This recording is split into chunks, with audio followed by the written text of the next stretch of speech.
Disclaimer: this channel is about factory farming. We will be uncovering topics that may be disturbing to watch or learn about. Viewer discretion is advised. Hello, we are the Sty FFAC, and today we are going to talk about factory farming and explain what it is and its impacts on the animals and our environment. Did you know that 99% of U.S. farm animals never get to express natural behaviors?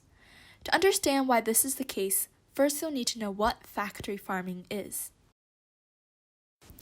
According to the Food and Water Watch, factory farming is an unsustainable method of raising food animals that concentrates large numbers of animals into confined spaces. In other words, forcing animals to live in crowded spaces. These are factory farms. This is where factory farm animals are forced to live for their entire lives. These are also known as concentrated animal feeding operations, or CAFOs. On factory farms, profit and efficiency are prioritized over anything else, completely disregarding the animal's comfort. Now, you can see why 99% of U.S. farm animals never get to exhibit their natural behaviors. They live in such confined spaces that they have little to no room to walk around.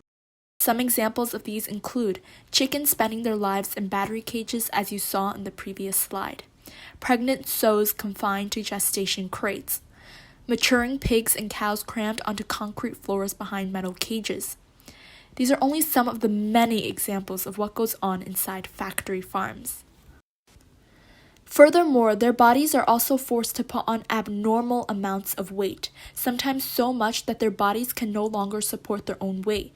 Genetic manipulation has caused 90% of broiler chickens to be unable to walk properly. The downsides of factory farming don't stop there. In addition to what has already been mentioned, there are numerous detrimental environmental impacts that stem from factory farming. This includes the amount of waste it produces, which ends up washing into nearby bodies of water and contaminating them. For example, the Gulf of Mexico now contains a dead zone about the size of New Jersey, caused by a process called eutrophication. Life cannot be sustained thanks to huge algae growth from the nutrient-filled water. The excess of nutrients comes from animal manure and fertilizers used to plant food for the animals. Huge amounts of water and land are used, especially for growing food used to feed the animals. Raising animals for food takes up half of all water used in the United States. It contributes to climate change due to animals producing lots of greenhouse gases. Cows release methane, which is even worse than carbon dioxide. The transportation of meat to grocery stores, production of pesticides and fertilizers for the crops the animals eat also contribute to greenhouse gas emissions.